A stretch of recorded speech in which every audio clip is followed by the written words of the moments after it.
has never had autonomy over her body in this country. She was used as a baby manufacturing machine for her slave owner, who needed more and more people. When they stopped allowing slaves to be brought over to the United States, it began then her turn to be impregnated every possible chance she got.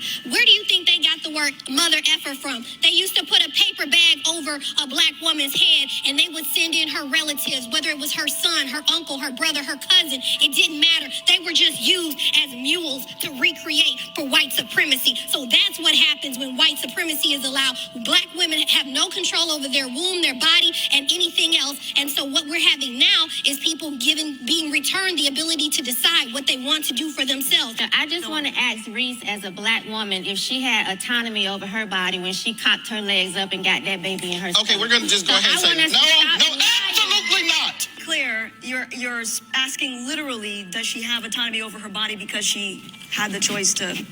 Her point was black women have never had the ability to have autonomy over our bodies, and that is a lie.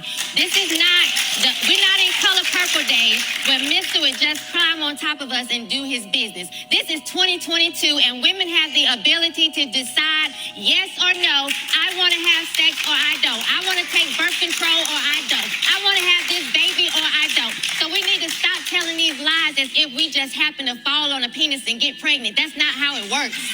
We actually have the choice to do that. And I don't care how Reese decided to sit down with her fiance, whether they married or any of that. I want us to stop telling lies. And as someone who is a product of rape, since Robert wanted to shut me up, as someone who is a product of rape, my mother was raped at 14, walking to cheer camp. I am that baby. So when y'all sit here and talk about something that is less than 1% of all abortions, as if that is the reason why we have abortions, that is not the truth. And I want us to stop lying about it. And I want us to be honest. And I want us as women to be responsible and have accountability, and stop trying to blame everybody else for what's going on with our bodies.